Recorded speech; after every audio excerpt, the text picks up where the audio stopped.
toda segunda-feira ao vivo, discutindo temas de total interesse para fazer a sua cabeça funcionar um pouco melhor. Então, a gente vai ver o tema de hoje. O início da propaganda eleitoral gratuita nas rádios e TVs das eleições de 2008 abriu uma discussão sobre a obrigatoriedade do voto no Brasil.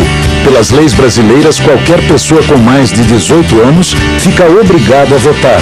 E se não cumprir as normas federais, fica sujeito a multas e diversas restrições, como, por exemplo, tirar documentos. Mas para alguns juristas, sociólogos e políticos, o ideal seria o voto facultativo, como já acontece nos Estados Unidos e alguns países europeus. Dessa forma, o eleitor tem a liberdade de escolher se quer ou não ir às urnas. Afinal, está na hora do Brasil acabar com a obrigatoriedade do voto?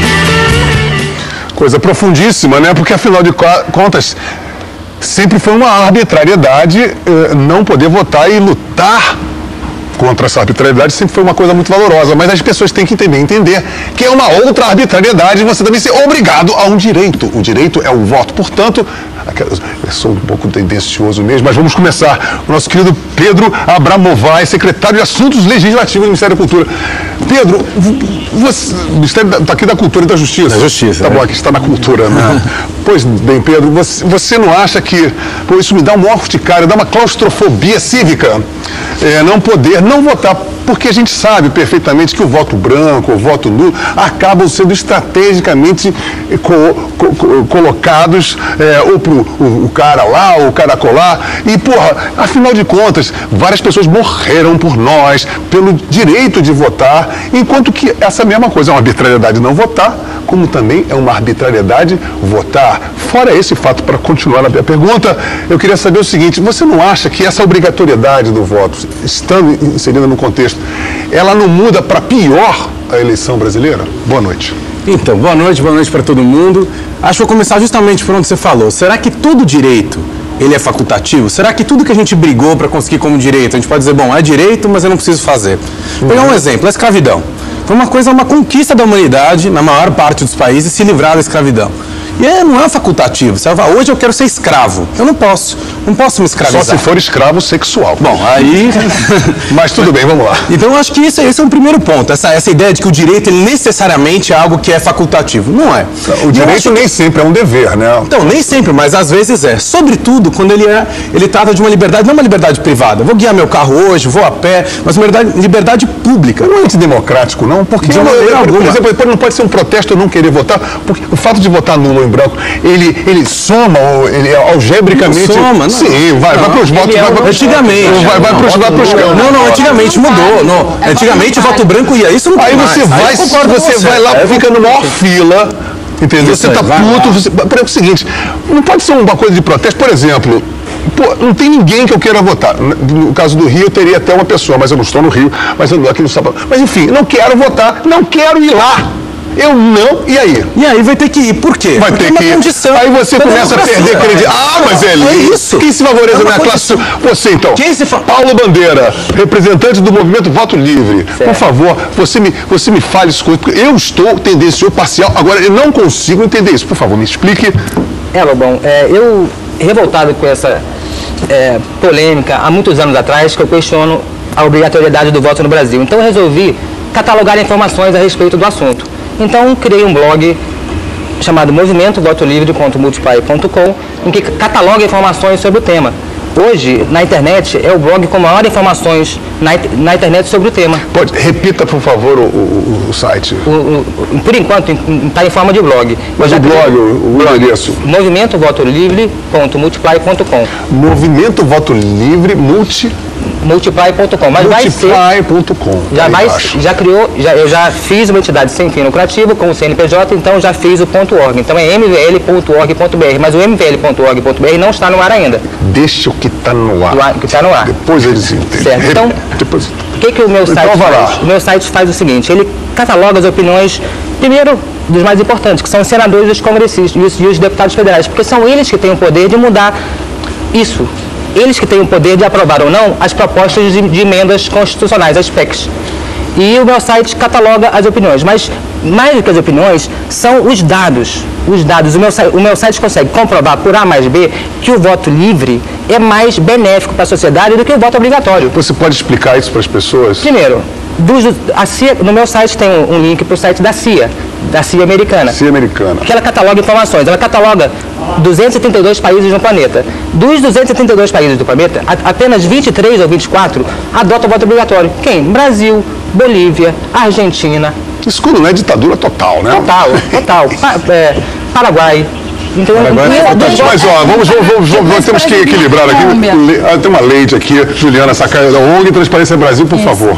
Só para falar, isso não é uma posição oficial da Transparência Brasil, é a minha posição pessoal. Então, na Colômbia, por exemplo, o voto é facultativo. Você tem uma abstenção altíssima. Mais de 50% das pessoas votam. E assim, é bem definido quem vota e quem não vota, entendeu? Assim, a questão do voto facultativo, o grande problema é que ela gera uma elitização da política. Ela gera o quê? Uma elitização da política. Elitização da política. Porque, querendo ou não, o voto obrigatório, ele traz o debate. Eu posso fazer uma pergunta que eu vou virar a coisa. Agora, o voto obrigatório, ele não faz uma elitização às avessas? Ele não cria um puta de um curral eleitoral? Ao contrário, sabia, Lobão? Porque é o seguinte, na verdade, se você tiver hoje, se os políticos que fazem esse curral tivessem a condição de saber se o sujeito foi ou não votar, era muito mais fácil. Dar uma dentadura, neguinho, vota. Então, mas é isso. Aí se fosse facultativo, você briga pro cara. Não, tu ganhava dentadura e não ia votar. Não, mas aí eu tenho como saber se você for ou não votar. Fácil. É muito mais perigoso o voto facultativo. E, por exemplo, pega um país como os Estados Unidos, onde é facultativo, quem não vota lá? Negro, latino, todos os esforços dos democratas. Mas não votam por quê? Porque não querem ou porque não podem? Porque a sociedade toda é feita isso. Quem pode falar de política, olha aqui nessa mesa. Tem algum negro aqui na mesa? Não, peraí.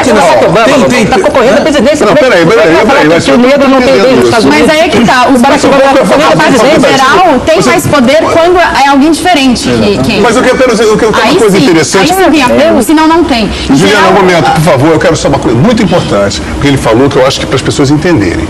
Que é o seguinte, o cara falou que o monte de os votos, quando o voto é obrigatório, favorece a liberdade de expressão? Você claro, não, eu estou falando o seguinte, quando o voto é facultativo, é muito mais fácil fazer um curral eleitoral. Se o voto é facultativo, é só, você não foi votar, já não vai ganhar a ditadura. Hoje eu não sei, o voto é secreto, todo mundo vai votar, eu não sei que a pessoa votou. Para controlar curral eleitoral, pode ter vários argumentos. Para controlar curral eleitoral... Mas assim, a elite... Por exemplo, nos Estados Unidos, como que funciona? Você vai fazer política pública para quem vota.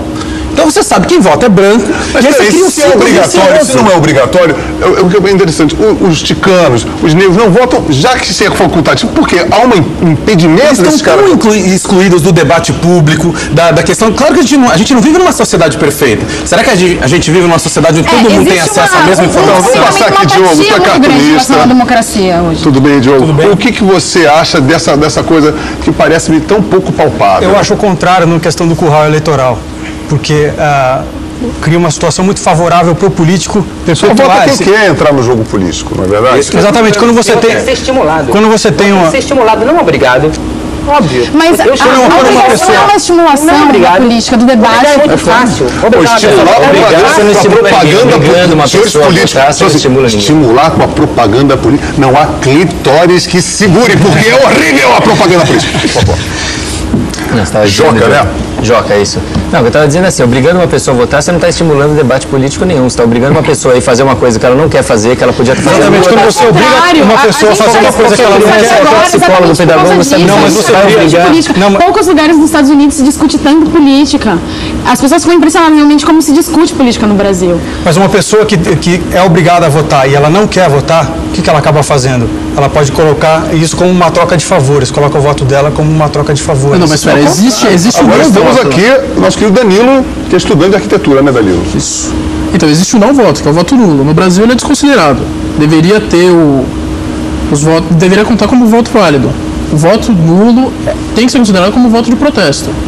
E o não voto deveria ser não vou nem à urna. O Brasil é campeão mundial em voto nulo. Mas você não dá sua opinião. As pessoas são obrigadas a votar. Mas podendo se expressar, você não ia. Mas você não comparecer é uma expressão. A sua ausência é uma grande presença. Oh, meu Deus, eu sei muito bem disso. Eu acho que tem um outro argumento também, Lobão, que eu acho que é importante colocar, que é o seguinte. Hoje, todos os países, essas grandes democracias que se admira, tanto os Estados Unidos, admiro muito. Poxa, né? A Europa Ocidental, tirando Itália, Bélgica, enfim, enfim, esse país todos os votos é facultativo. E lá eles têm um problema hoje gravíssimo, que é de legitimidade da democracia. Você fala o seguinte, olha, quem vota lá?